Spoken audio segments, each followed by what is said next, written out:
All right, so are you ready to dive into one of history's biggest mysteries with me today? Always. We're talking, of course, the JFK assassination. Oh, yeah.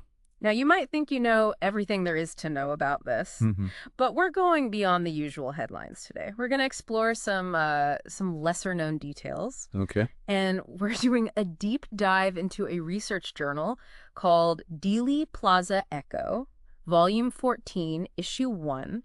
This was published by a group of researchers all the way over in Britain Interesting. who dedicate their time to uncovering what happened on that day in Dallas. You know what's so fascinating about this journal Yeah. is that it focuses on those tiny little details. Okay. You know, the things that most people would just overlook. Right. But sometimes those tiny little insignificant clues Yeah. are the things that lead to Oh, totally. big breakthroughs in investigations. And believe me, there are some seriously strange and intriguing details Okay. buried in this research. We're talking mysterious Oldsmobiles, secret notes, even whispers of target practice in Dealey Plaza. Really? It's going to get weird. Yeah. It's going to get real conspiratorial. I love it. So if that's your thing, stick around. Well, you know, sometimes those small details Yeah. can challenge those assumptions Mm-hmm. that we have. They really make you reconsider the official narrative. Absolutely. First up, let's talk about those Oldsmobiles. Okay. The article Which Car by Ian Griggs, it highlights how often these vehicles appear in accounts of the assassination. Oh, wow. He's not saying these cars were part of some grand conspiracy, Right. but their presence is just, It's weird. it's weird. Yeah. It's undeniable. It makes you think in a chaotic event, Yeah. like an assassination, witnesses will often remember Yeah. very specific details, Mm-hmm. but their memories might be fragmented or distorted by the trauma Totally. of that event. Yeah. And then those seemingly random details Hmm. become incredibly significant Absolutely. when you're trying to piece together what actually happened. And these Oldsmobile sightings, they aren't just random mentions. Yeah, They're connected to people and events. So, for example, Howard Brennan, the witness who famously described the shooter, right. he also mentions a suspicious Oldsmobile parked near the Texas School Book Depository Interesting. just before the shots rang out. Now, here's where it gets really weird. Okay. Brennan couldn't remember the color of the car. It vanishes Wow. right after the shooting. And he didn't even tell the police about it at first. You see that a lot, though, Really? in these high-profile cases. Witnesses are just scared or confused Yeah. or maybe even overwhelmed by what they just witnessed. Mm-hmm. So their silence can speak volumes, Oh, yeah. even if they can't articulate why they're holding back. It definitely makes you wonder what was going on in Brennan's mind. Right. Was he afraid? Was he uncertain? Or did he just not even realize the significance of that car at the time? Who knows? So then we have Lee Bowers, the railroad switchman, Okay. who had a clear view of the area behind the picket fence. He testified about seeing a blue and white Oldsmobile station wagon Okay. parked there right before the motorcade arrived. Mhm. And get this. He said it had out-of-state plates and Goldwater bumper stickers. No, those Goldwater stickers are very interesting. Oh, yeah. You see, Barry Goldwater Okay. was the Republican presidential candidate in 1964. Right. He was a staunch conservative anti-communist. This detail adds a whole other layer. Wow. Because now you've got to think about potential political motivations, Right. connections that extend far beyond Lee Harvey Oswald. It's like now we're not just talking about a lone gunman anymore. We're No. talking about a web of political intrigue and conspiracies. Exactly. And guess what? We're just getting started. Lee Harvey Oswald's landlord, Michael Payne, also owned a blue and white Oldsmobile sedan. Really? A zipper jacket, potentially linked to Officer Tippett's murder, was found under a 55 Oldsmobile. Interesting. And then there's this totally random anecdote about Ted Kennedy's car accident in a 67 Oldsmobile. The Ted Kennedy detail. It seems Right. random. Totally. But think about it. The Kennedy family's history with Oldsmobiles, yeah. while probably just a coincidence, it adds intrigue. Mm-hmm. It feels almost deliberate. Like the author is prompting you to consider, what if there are these unseen forces Wow. at play? Okay, so we have all these Oldsmobiles swirling around the events of the assassination, Yeah. each one connected to key figures or events. Mm-hmm. Do you think it's just a crazy coincidence? It's a question that's haunted researchers for decades. the sheer number of them is peculiar. Right. And it's really hard to just dismiss them as coincidence. Right. So, for example, Yeah. were Payne's and Bowers' Oldsmobiles even investigated? Like, Right. could there be a link between Bowers and Brennan's sightings? Mhm. Even though they describe different models, these are the kinds of questions that just keep those conspiracy theorists up at night. And, it highlights something really important about research. What's that? We have to challenge those assumptions. Yeah. Just because something seems unlikely Mm-hmm. doesn't mean it should be dismissed. Mm-hmm. Sometimes those improbable leads Right. are the ones that lead to the most startling discoveries. Okay, now let's switch gears to another piece of this puzzle. Okay? Lee Harvey Oswald's alleged note to a Mr. Hunt. A Mr. Hunt. Mr. Hunt, yeah. John J. Johnson's article, newspaper editor Penn Jones Jr., Mm-hmm. dives deep into this mystery. Penn Jones Jr. was a newspaper editor, well known for criticizing the Warren Report Okay. and investigating the deaths of assassination witnesses. Some people saw him as this crusading journalist. Mhm. Some saw him as a conspiracy theorist. Right. But there's no denying he played a big role in keeping this debate alive. Yeah, Jones was a fascinating figure. Yeah. A true maverick. He wasn't afraid to challenge the official narrative. Mhm. And whether you agree with him or not, his work forced people to think critically Mm-hmm. and consider other perspectives. Yeah, and this Mr. Hunt note is a perfect example. Okay. This note, supposedly written by Oswald, was delivered to Jones years after the assassination. Wow. It came in a letter postmarked from Mexico Okay. with a Spanish return address. The note itself is simple, just Mhm. asking about a job. But here's the picker. There are misspellings that mirror... Misspellings. Yeah, misspellings that mirror other Oswald documents. Handwriting analysis on that note. Yeah. Has it been conclusive?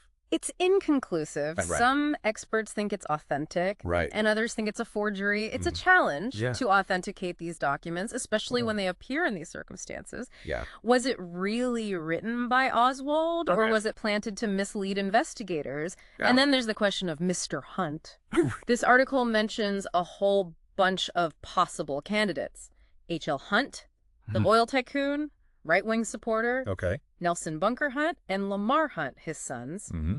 E. Howard Hunt, the Watergate burglar, Wow. who may have had ties to the CIA, Mm. and even Hal Hunt, Right. a right-wing publisher. Mhm. It's like a who's who of powerful and shadowy figures. The number of potential Mr. Hunts Yeah. makes it even more complex. Mhm. Because now you're talking about Right. potentially these networks of power and influence Yeah. that might have been operating behind the scenes. It makes you wonder, why might Oswald have written such a note? Mm-hmm. What was he hoping to gain? Who was this Mr. Hunt he was trying to contact? Right. Was this a simple job inquiry, as it suggests, or was there something darker going on? Mm-hmm. And if the note is fake, who created it Uh-huh. and why? Huh? Was it a deliberate attempt to frame Oswald Right. or to distract from the real perpetrators? These are the questions Yeah. that fascinate researchers. Yeah. This note, genuine or not, Yeah. reminds us that the assassination wasn't just a singular event. Mm-hmm. It was this nexus point where all these different forces and interests collided, Wow. and they left behind a web of unanswered questions. Yeah. And clues. Clues. Okay, so get this. There are rumors of target practice in Dealey Plaza, What? just days before the assassination. Oh, wow. I know, right? That's crazy. Sounds crazy, but that's what we're exploring next. Okay. Mark Bridger's article, Target Practice in Dealey Plaza, Mm-hmm. dives into this shadowy incident. After a major event like this, Yeah. rumors and misinformation just spread Oh, totally. like wildfire. Mm-hmm. People are desperate for answers. Right. And when there's no clear information, Yeah, speculation just fills that void. absolutely. So let's try to separate fact from fiction here. Okay. What do we actually know Mm. about this supposed target practice? So the initial police report claims that a shot was fired at a car Okay. driving through Dealey Plaza Mm-hmm. about a week before Kennedy's visit. Okay. The car, a 1957 Rambler, Mm-hmm. supposedly had a bullet hole Okay. in the rear left window. Okay. But here's where it gets weird. Yeah. The report also says there was no hole in the glass, Wait. but the rear window was shattered.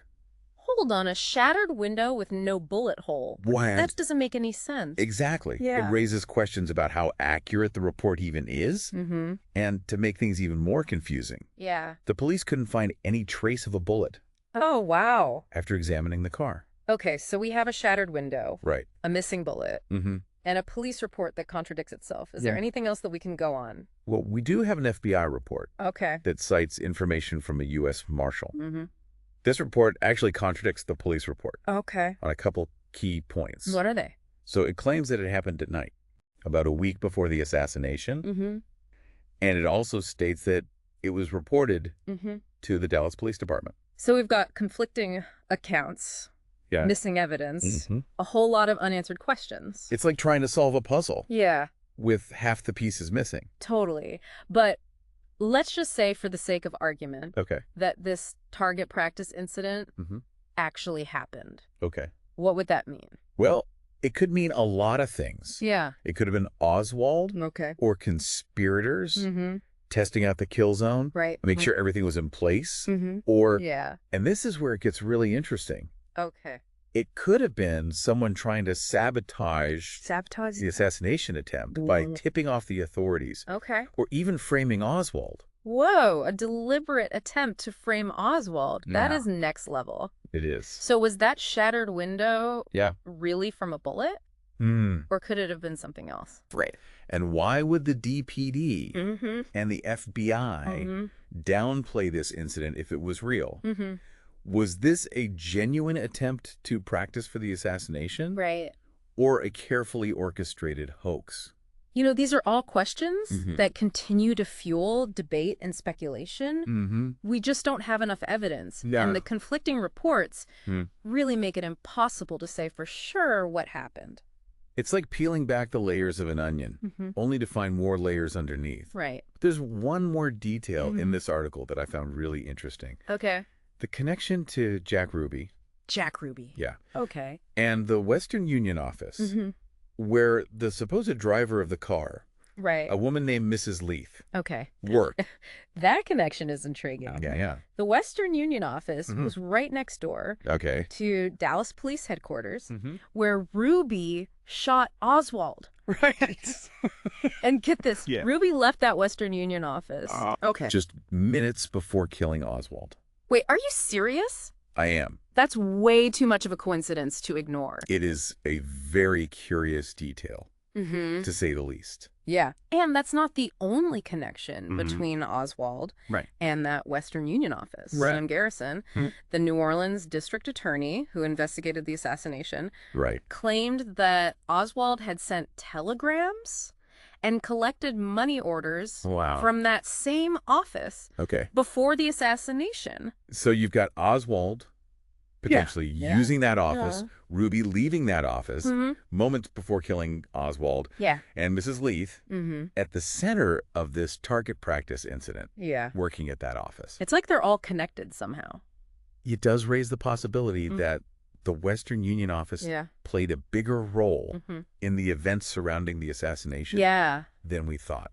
Right. Was it a hub for communications or activity related to the assassination? Yeah. Were the employees, like Mrs. Leith, Mm-hmm. wittingly or unwittingly involved Right. in a larger plot? This whole deep dive is like walking through a hall of mirrors. I know. Every time. I think we're getting closer to the truth.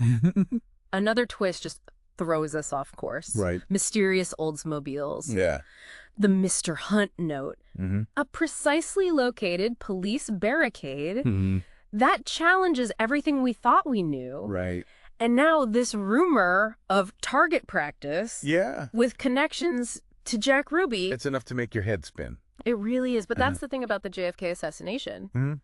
The more you dig, Mm-hmm. the more questions you uncover. You do. Each seemingly insignificant detail opens up a new avenue Yeah. to challenge the official narrative and Yeah. explore other possibilities. Okay. Okay. Let's move on to another crucial piece of this puzzle. Okay. The death of Officer J.D. Tippit. This is often seen as a key piece of evidence linking Oswald to the assassination. Right. But as we'll see, Mm. even this seemingly straightforward event is shrouded in ambiguity Okay. and conflicting interpretations. So the official story goes that Oswald shoots Kennedy, Right. runs from the scene, and then kills Officer Tippit during a routine traffic stop. Case closed. Right. But the article, The Tippit Myth, by Alaric Rosman, Okay. throws a major wrench in that whole narrative. So Rosman argues that the whole account of Tippit's death Okay. is built on this shaky foundation Okay. of assumptions and inferences. Okay. He calls it the Tippit myth. The Tippit Myth. And it's a really powerful challenge to what everyone thinks they know about this case. Okay. Break it down for me. Okay. What is this Tippit Myth? So he identifies 3 core beliefs Okay. that make up this myth. The first is that Tippit pulled Oswald over because he recognized him as the assassination suspect. Right. The second is that Tippit was about to question Oswald. Okay. And the third is that Tippit got out of his car to confront Oswald Okay. and was then shot by a panicked Oswald. So Rosman is saying that this whole idea that Tippit stopped Oswald because he thought he was the assassin might not be true at all. It might not be true at all. Wow. Rosman points out that this idea that Tippit recognized Oswald became an obsession within the Dallas Police Department, almost like they were determined to make the evidence fit their theory. Right. You know, the pressure to solve the assassination was immense. Right. And they may have jumped to conclusions without any solid proof. That's a huge point. It is. Because if the entire case against Oswald hinges on this assumption that Tippit recognized him, then the whole thing falls apart. It does. If that assumption is wrong. Exactly. So Brosman really digs into the eyewitness accounts of the Tippit shooting, especially those early statements given by Helen Markham and William Scoggins, who were considered key witnesses. What did those early accounts tell us? Well, they both focus on what Tippit did. Okay. They saw him stop his car, get out, and then heard the shots. Okay. But here's the key. Yeah. Neither one of them actually saw Tippit talking to the shooter before those shots were fired. So they didn't see Tippit signal him to stop or start a conversation or anything? No, and that's where Rosman says things went off the rails. Okay. He says that just because those witnesses saw Tippit stop and saw a man nearby, everyone just assumed that Tippit stopped to question that man. So the connection between Tippit stopping and the shooter being there was just an assumption. An assumption. Not something that anyone actually saw. It was an assumption. Wow. Okay. And Rosman also points out that the layout of the street where the shooting happened makes it unlikely that Tippit would have just stopped and questioned someone there. What do you mean? So, given where Tippit's car was and the direction of traffic, it would have been difficult for him to call someone over from the driver's side. He would have had to get out, walk around to the passenger side, which takes time and puts him in danger from oncoming cars. Right. So Rosman argues that it's unlikely that he was planning to question anyone there. Okay, so we have eyewitnesses who didn't actually see Tippit interacting with the shooter before the shooting. And the street layout doesn't support the idea of a random traffic stop. What else does Rosman use to back up this theory? Well, he points out that Tippit wasn't even supposed to be in that area. Oh, really? When he was killed. Okay. He was on emergency standby. Okay. And should have been going back to his assigned zone. Right. So it doesn't make sense that he would have stopped for a traffic stop or questioning if he was supposed to be somewhere else. Okay, so if Tippit was out of his zone and on standby, he wouldn't want to get caught up in anything. Right. That would delay him. Exactly. But if he wasn't stopping Oswald, why did he stop? Well, Rosman suggests that Tippit might have stopped for a personal reason, like to meet someone he knew.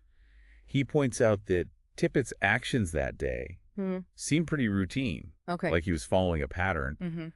This opens up the possibility that the shooter was waiting for him. Wow. And that the shooting had nothing to do with the assassination. That is a whole different story. It is. If that's true, it means that Tippit's death Yeah. while tragic, wasn't directly linked to the assassination, and the connection to Oswald was either a coincidence or a way to make him look guilty. It could have been, Rosman admits, that this is just a theory. And it's difficult to prove what really happened. But he makes a strong argument that the evidence casts a lot of doubt on the official story. This whole deep dive has been wild. We started with these mysterious Oldsmobiles. And a note to Mr. Hunt, we uncovered these questions about this possible target practice incident and a police barricade that might change how we think about the assassination.